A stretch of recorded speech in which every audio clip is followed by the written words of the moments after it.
Today, the transfer portal closes. No more players can enter the portal after today. The Utah Utes should be ecstatic about that.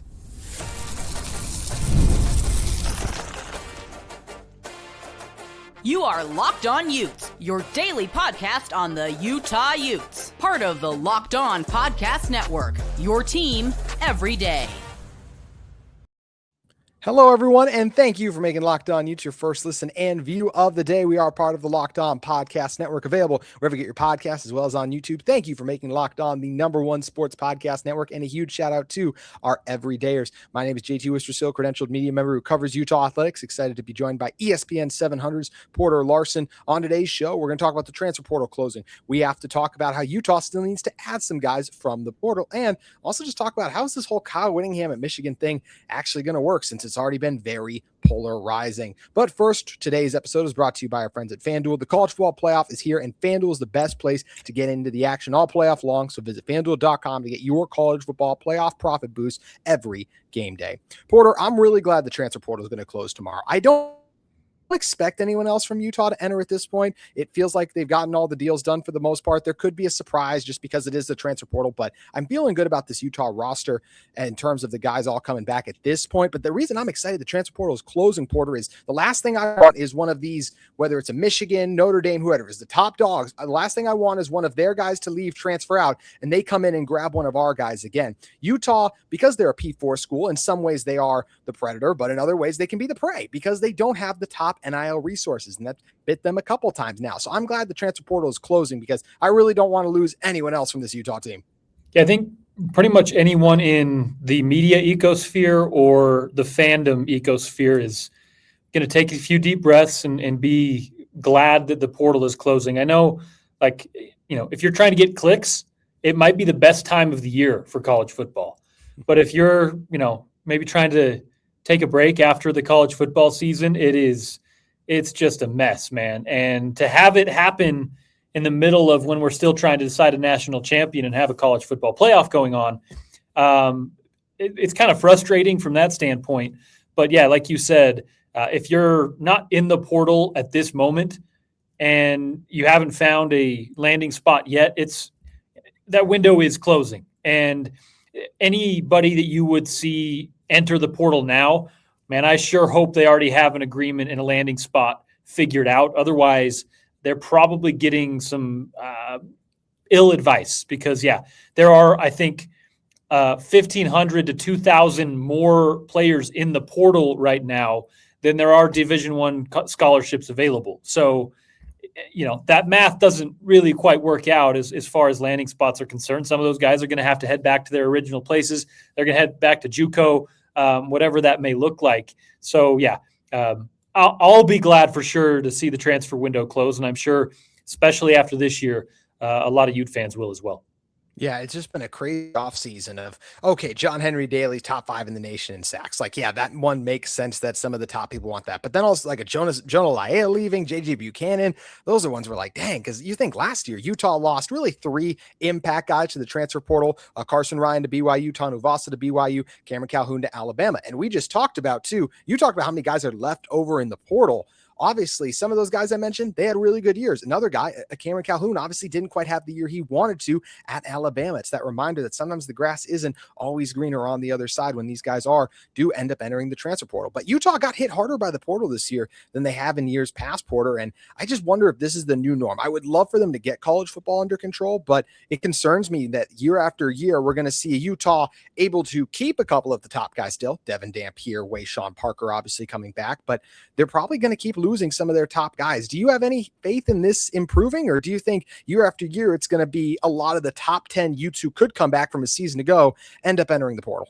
Well, this year specifically is going to look different just because, certain fella is headed to Ann Arbor, and most of those portal entries were Celeste Moa, J.J. Buchanan. You go down the list. Those are guys that I don't know would be necessarily entertaining that had Kyle Whittingham not gone to Michigan. So it's a little out of the norm as far as the amount of players and the amount of productive players you're going to see. But no, this is in some form the new reality of college football.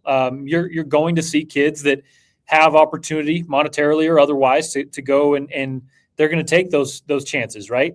I think that here in Utah, we've been a little bit sheltered from that with just the amount of continuity, the amount of stability that you've had at the University of Utah. So you're going to have to get used to a little more of it, but not quite like 2025, 2026. This is a one-off, unless Morgan Scalley takes the Ohio State job next year. I don't think you're going to see an exodus quite like you saw from your production guys. Now, are you still going to see 10-plus guys enter the portal? Absolutely. But most of them, I think, are usually going to come from guys that are not happy with their lot and, otherwise maybe just need to go and find a place that they can play more snaps. That being said, big picture, I do think that college football, the calendar is going to be in the next year, maybe 2 years, adjusted a little bit to help the chaos. Right now, it's still going to be what you expected. It's still going to be some version of free agency, but I do think that maybe not the NCAA, because it doesn't seem like there's any leaders there that are interested in leading, but it might be Congress. It might be the leaders at institutions and conferences that push across the finish line what is a calendar adjustment that I think will clear a lot of this up. And I do see that happening in the next few years. Yeah, this is so strange, as you mentioned. Like, we have teams grabbing their quarterbacks for the future while there are two teams currently competing for a national championship. Like, Josh Hoover is on the sideline for Indiana this week. He's not in the game. He's not going to play because, of course, he wasn't on the roster, but he's going to be there next year. So he'll just be hanging out there too. It's so weird. It's like the Twilight Zone when you grew up watching college football. I listen, fans that I see that are upset with the state of football and are saying they're turning it off and tuning it out a little bit or not as invested in it. I get it, because it's just so hard to follow. It's so hard to track. There's very little continuity year to year, and you kind of just maybe check in August and September, and I completely understand that. I wonder how long that goes on, how many fans and how many markets you start to see a real effect in that regard. But man, it is odd. Like I said, I think that there's at least some form of lassoing that in the near future, though. Yeah, that's the hope. And you make a great point too, talking about the fan who was like, wait, why aren't these guys back after last year? Like, there's going to be some Utah fan who probably isn't plugged into Utah football each and every day. They'll go to their first game next year and they'll be like, man, I'm excited to watch that JJ Buchanan. He was only a freshman. He could maybe do some things. That John Henry Daly, like he's another guy. He can do some things, and they're not going to be there. And that's kind of the new norm of college football. What you mentioned is the constant change that continues to evolve. And this Utah football team does look different, and they've gotten some nice players in the transfer portal, but by no means should they be done. What positions should Utah football still target? We're going to tell you in one moment. This episode of Locked On Utes is brought to you by our great friends at FanDuel Sportsbook. The college football playoff is wrapping up, and FanDuel is giving all customers even more ways to get in on the action every single playoff day. Because right now, every college football playoff game day, FanDuel users get a profit boost waiting for them in the app. Here's what I love about it. You get to use the profit boost on the bets you already feel good about. Ride with the favorite when you think a team controls the matchup. Take a shot at the underdog if you feel an upset coming, or build a parlay around the players and moments you think can decide a game. Then you apply the profit boost and go even bigger with your winnings. And when you win, FanDuel pays out instantly, which is perfect for playoff football. And you have the NFL, of course, too, not just college football. There's also NBA and college basketball, too. FanDuel has you covered. FanDuel is the best place to get on the action all playoff long. So visit FanDuel.com to get your college football playoff profit boosts every game day. Visit FanDuel to learn more. Porter Larson back here with me. Thank you all again for making Locked On Utes your first listen and view of the day. Want to remind you guys that we do have our Everydayer Club going on right now. What is the Everydayer Club? Well, you can go to lockedonutes.supercast.com and join. And you get an ad-free version of this podcast, as well as an opportunity to jump in a Discord where we will be answering your guys' listener-submitted questions on the show. So make sure you guys check out the Everydayer Club today. Portal, like we said, today is the final day for the transfer portal to be open. So Utah, after today, unless there's any surprises, won't be losing anyone, which is welcome. And they've already grabbed some guys in the transfer portal, but there's still guys floating out there, as we just talked about. As for positions, I think Utah still needs to focus focus on. I still think they should bring in another tight end if Kevin McGibbon wants tight end to be part of this roster. Look, Hunter Andrews is coming back from injury, but keyword is injury. I don't think that should be the only guy in that room. And obviously Utah doesn't have a lot behind him in terms of experience. I would love to see more offensive linemen on this roster. Utah lost all 5 starters from a year ago. They've added a couple of guys. I'd still love 1 or 2 more veterans if they can bring them in. And another position I would like to see Utah do a little bit more is one more veteran linebacker. They've actually had success like bringing in veteran linebackers, Leavani Damuni, Mahmoud Diabate a couple years ago. I'd love to see a veteran linebacker to go along Jonathan Hall, Trey Reynolds. So those are the 3 positions I'd like to see Utah do a little bit more. Do you feel the same way, or is there another position you'd like to see Utah bring in at least one more guy at? No, I mean, I think you kind of covered it there, right? It's you go into the transfer portal, and sometimes it can be easy to look at the flashy skill position guys. Oh, there's a quarterback in the portal. There's a running back here. For Utah, man, it's all about needs this offseason for Morgan Scalley in year 1. And what he's losing is largely in the middle, right? The interior of the defensive line, offensive line all the way across the map. When you lose Afano, Jaron Kump, Togiai, Mokafisi, and Caleb Lomu, all 5 of those guys starting on the offensive line are either gone, transferring, of course, on the offensive line side, going to the NFL draft. And that's just something you can't spend your time trying to, work into a slot receiver when you got a whole offensive line to replace, right? It's not only about getting those guys here, it's about getting them here with time to mold and time to blend together and time to become a unit. So they'd like to have a good idea what their offensive line looks like in the spring.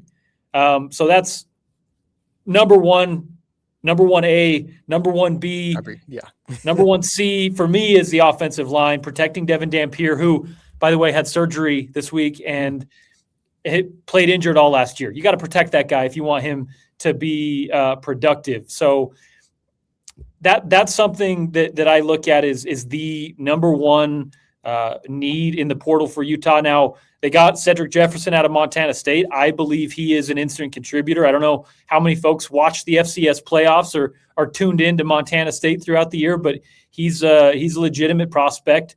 I don't know about like a next level guy. He's just barely under 300 pounds, so I'm not sure that he's an NFL guy, but he does seem to work really well in what I think would be Utah's system.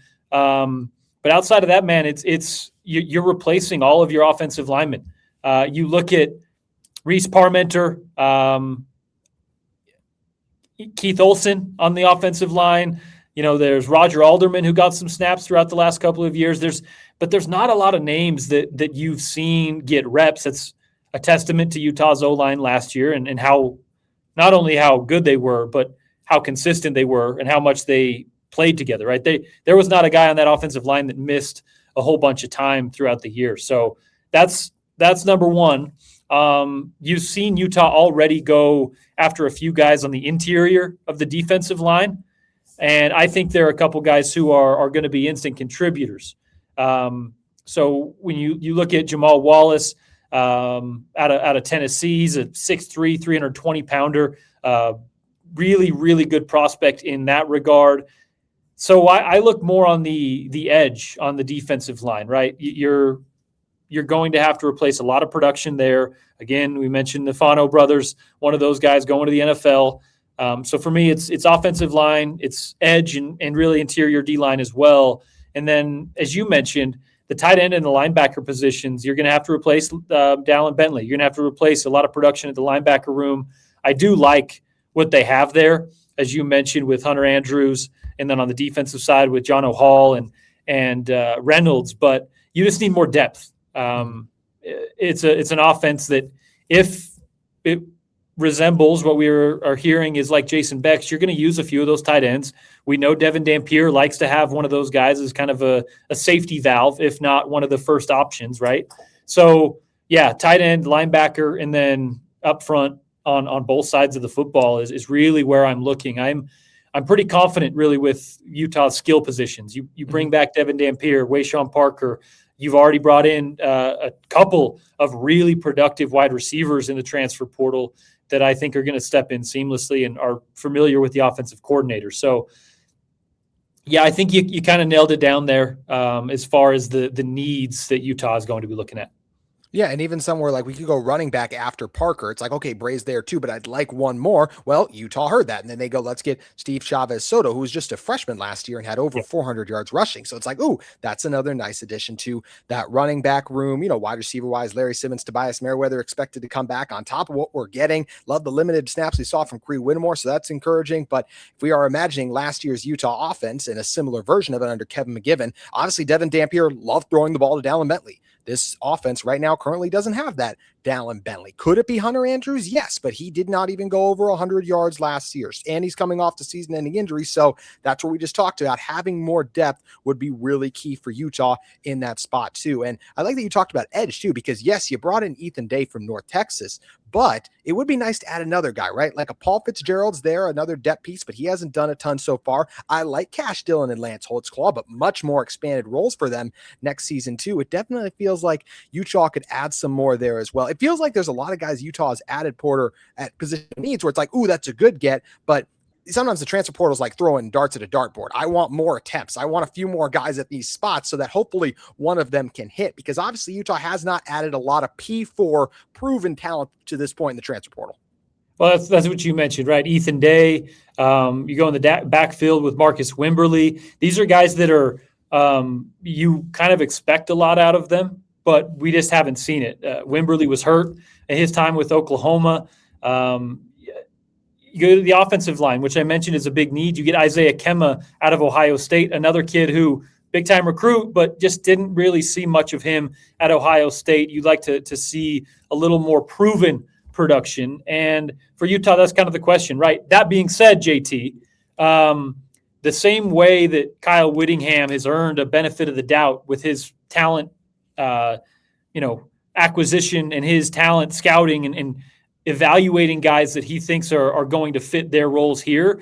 I think we, at least to start, at least year one, we kind of give Morgan Scalley that benefit of the doubt as well, because a lot of those players that you've seen go from 2-3-star recruits to NFL players were in Morgan Scalley's room. Julian Blackmon, Terrell Burgess, like those are the guys that come to mind where they only had a few offers out of high school, and we're talking transfer portal mostly right now, but I'm just talking about talent evaluation, right?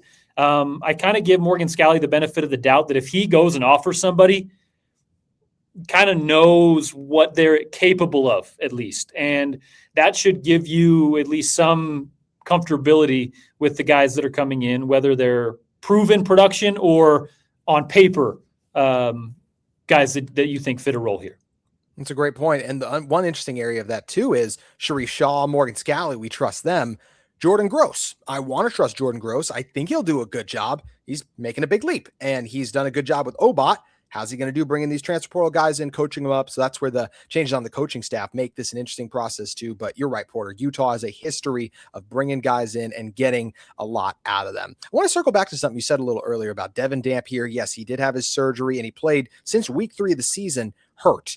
Do you think Utah needs to run him less between the tackles, or just in general run him less? Because I feel like that was how he got hurt last season, was how frequently he would run between the tackles. And just he took a lot of hits despite not being the biggest guy. That's an area next year I'd love to see them utilize him maybe a little less in the QB run game, just because we also saw this Cam Rising, right? He obviously got hurt as a quarterback who runs the ball at times too. So I think it's just an interesting balance. You love having a mobile quarterback, but it's the most valuable position on the field. You need him on the field, and not just on the field, you need him fully healthy too. So I might tweak that a little bit and try to rein Dampier in just a tad to keep him healthy. What would you do?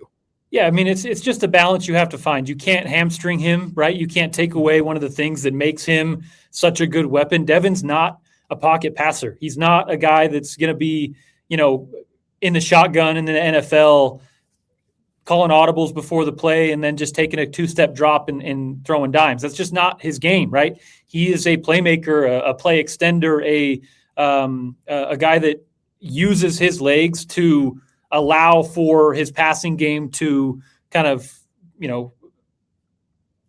get to the point where you're comfortable, getting spaces where he's bringing guys up in the box because he's a running threat. And that gives him a little bit of an opportunity to get the ball over the top, right?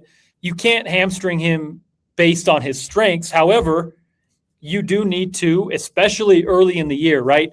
If you get into late season and you're competing for a Big 12 title and you just need to run the ball, go ahead.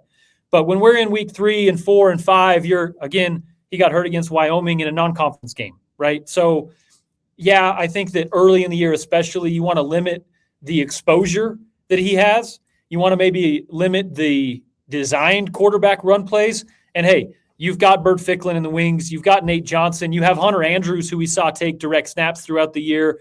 Wayshawn Parker took a bunch of direct snaps throughout the course of 2025 as well. So I'd like to see a lot of that mixed in the way that Jason Beck was doing last year. And you just try to get Devon Dampier into November healthy, right? Because if he's got a hernia and a hurt ankle early in the year, that is going to limit him as we go on throughout the year. So, yeah, there's something to what you're saying where Utah struggled with keeping Cam Rising healthy, keeping Tyler Huntley healthy. Travis Wilson was hurt his whole career, but their legs are part of what makes them what they are as quarterbacks, right? So it's just a balance that you have to find. And for Devon, it might be beneficial for him to go back and watch a bunch of tape on Cam Rising, on sometimes what not to do late in plays, guys like Lamar Jackson on what to do right before the end of plays, right? There's an art of playing quarterback and being able to be a threat with your legs and getting down early, right? Not necessarily sacrificing yardage, but knowing how to take hits, knowing how to get down and not expose yourself to those big hits. And I think that's something that Devon will work on. And I'm sure after the last few days, I'm sure is something that's on his mind, right? So, yeah, I'd like to see a little less of it, especially early in the year. But again, that's just a balance you have to find that you don't want to limit what they do as a weapon as well. Yeah, you're absolutely right. Because for Kevin McGivern, you're not going to sit across from him and go, okay, Devon, you're never running the ball on a quarterback design running. Like, no, that's not realistic. Especially you can't tell a competitor not to go get those yards, not to fight when he's out there. But you can tell him, hey, I love that you sought out the contact to get 2 extra yards here. Just slide. We're okay. Like we're okay in that spot. So that's probably the next step for Devon. And I'm excited to see what the next step is for Devon and his Utah team. And of course, the program is taking the next step because Kyle Whittingham is no longer here. He's with the Michigan Wolverines. How is this going to work, Kyle, at Michigan? We're going to tell you our thoughts in one moment. Kyle Whittingham, the Michigan man. It's still so weird to say, right, Porter? I mean, just like when I say that out loud, what do you think? It's weird. Like it's going to take some getting used to. I'm going to have to see it on the field, right? Mm-hmm. Like all off season up until August, September, it's going to feel really odd saying that. Seeing him at basketball games and hockey games wearing the maize and yellow and blue, it's just a weird feeling. It almost feels like in the new age of AI and like stuff, you're not knowing what's real and what's not. Like, is he really in Ann Arbor? Yeah. Is that really happening? Right. Yes, it is. He's the head coach at Michigan, and it's going to take some getting used to. But, I think part of why it's so weird here is just because of how long he's been here and how consistent Utah and how continuous Utah has been. Right. That's just it's interesting. I mentioned it on the show the other day. Kyle is kind of becoming a victim of something he created, which is he got all of these fans and all of this community so used to seeing him in that position, even though he's a guy who played for BYU, that now it's even weirder to make that transition. And in some cases, even tougher, more emotional for some people to allow that transition to happen. When Urban Meyer did it, even though Urban Meyer went undefeated and won a Fiesta Bowl here, he didn't quite have the foundation that Kyle did. So for us, it was like, oh, hey, go do your thing. Have fun. Good luck. Not seeing as much of that with Kyle because of what he created. And like I said, he's kind of become a victim of that. Now, I think and hope that as the years go along and he is just the Michigan coach and Morgan is just the Utah coach, that folks who have taken the last month or so to heart and taken it really personally, I hope that, there's some perspective that they look back on and understand this is just the business of college football. There's nothing really out of the norm outside of the fact that Kyle wasn't sure that he was going to hang it up or not, right? That created a really weird situation There's some blame for Kyle there. There's some blame for folks on the Hill for allowing that to be a thing. There's some blame for Morgan, who really wanted it to be his time and was ready for it, right? There's maybe blame's not the right word, but some responsibility on all parties for the fact that it got a little tense, right? But for the folks who are just watching ball, I hope that some time and perspective makes it more normal and makes you understand that, again, this is just the reality of college football. This is the norm of college football. Think of how BYU fans were feeling when Kyle said the first time that I'm going to go to Utah and be the coach. And then again, when BYU thought that they had hired him, the people in the administration at BYU thought that they had pried him away from Salt Lake City. And then he said, actually, I have some other thoughts about that, right? And, this is just a symptom of the chaos that is college football. And for guys like Morgan Scalley and others, hey, chaos is a ladder, JT. It absolutely is. And it's a wild one to follow because, like you mentioned, when it goes on his way, I think there are obviously some fans who were like, no, he shouldn't be going to Michigan at all. But then there were some who were like, no, I support Kyle. But then on Kyle's way out of the house, he's like, let me bring this with me. I'm going to bring this with me. I'm going to have this. Then some people look back like, wait a minute, now you're taking all our stuff. And that's where it just makes the animosity even higher. But that is in the past now. Like you mentioned, we can't go back and bring some of these guys back. And heck, in the transportal era, you never know what guys may end up coming back to Utah one day too. But those guys are there. Witt's there. The coaching staff is there. I hope they have success. I never grew up really ever rooting for Michigan. In fact, maybe I just wasn't paying attention in third grade going over the color wheel. I didn't know maize was a thing. So that's been something I've learned throughout this process as well too. But now it's a thing. Kyle Whittingham at Michigan. So is it going to work? Porter, I honestly think it's going to work by the standard of working for most college athletic programs. I don't think Kyle's going to win a national championship there. Love to be wrong. Just really hard to do so. I don't think he's going to win a national championship there. I think they will make the playoffs. I don't know if they'll make it this year. Their schedule is really tough, and it is year one for this program. But I do think, like, personally, I don't know if he's going to see all 5 years of this deal just based on some of his retirement talk in the past, which I know he said in the one thing, like, well, they asked for a timeline, but he was also kind of laying breadcrumbs for that. And then it got here and he kind of didn't want to do it anymore. I don't know if he makes it all 5 years, but if he goes at least 3 to 4, I do think he'll make the playoffs at least twice while he's up there and will win some games. I could see him being a Final Four team one year. I think it's going to work. How, by the standards of most college football program success, how do you see this experiment going for the Wolverines? Well, like you said, I'll never prognosticate a national championship because that requires you to be a national title quality roster. It requires your schedule to play into your hands. It requires your team to stay healthy. It requires the committee to believe all that is to be true. And it requires some sort of ball bouncing your way at some point. Now, unless you're Indiana, who apparently is like the greatest college football team of all time, you got to have a little bit of good fortune as well. So while I'll never prognosticate a national title, there's a window there. There's a window where you have now one of the, I think, 25 winningest head football coaches in the history of college football. And he did that at Utah in the Mountain West and in the Pac-12 and now in the Big 12, right? And you pair him with, listen, we have always talked about Kyle Whittingham's ability to do more with less. Now he gets to show us, can he do more with more, right? And, for me, there's no way that this is something where he doesn't have success. Like you, I don't know that it's a 5-year thing. But, man, I think Michigan's going to be a really tough out for the next 2 to 3 years. And I do think there's a window for Kyle to contend. Listen, I'm a big fan of the guy. I've been on site for hundreds and hundreds of his coaches' shows. I'm pretty close with that guy as far as the professional standard goes, and I'm biased in that regard where I think that he is going to go and do really good things at Michigan. That being said, man, the Big Ten it's a different monster, and especially right now. It has surpassed the SEC as far as what you need to contend there, at least in the last couple of years. And there's not really any reason to believe that's going to change. Indiana's not going anywhere. Oregon's not going anywhere. I'm excited to see what he can do, and I definitely think he'll have success. I think he'll win 10 or more games, and that in the Big Ten puts you in the playoff.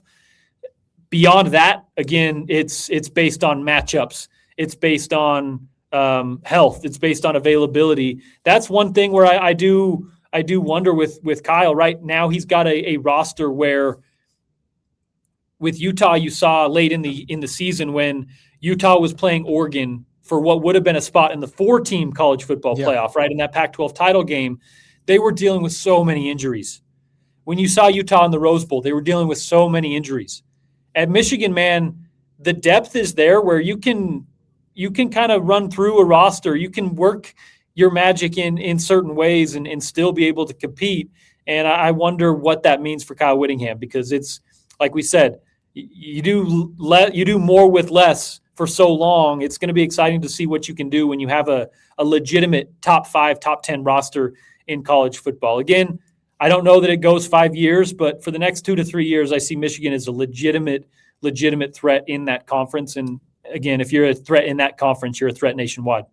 Totally agree. Great head coach, great assistant coaches up and down the roster. We know that. A 9-3 roster as well for the season to go. And a lot of that back. Bryce Underwood, a rising star. Schedule's tough. Like you mentioned, Oregon and Indiana just being in the Big Ten. They're on their schedule. Of course, Ohio State is too. We'll see what Penn State looks like right away. Iowa always a tough out, and Oklahoma next year. That's a lot in year one for this team, but they're a talented group. So we'll see how it goes come this fall. Well, yeah, what do you want to throw in? And the funny thing there is you asked, is he going to have success? Well, in Ann Arbor, there's a different gauge for success sometimes. If they go 10-2 and they lose that one game to Ohio State, half of the people in that city are going to say that is not a success. We may be playing in the playoff next week, but nope, doesn't do it for me because you lost to them, right? Similar feelings here, but different stakes, I think, there. And now he doesn't have the safety net of his tenure that he had at Utah that he has at Michigan. That's something he doesn't really have. So if you go and have a couple of 10-win seasons, but you lost to Ohio State 2 times, that might not be a success to a lot of people out that way. And that's an interesting part of that conversation too. Sherrone Moore, 2-0 against Ohio State going into this year. Lost to him this year, of course, but a 9-3 roster.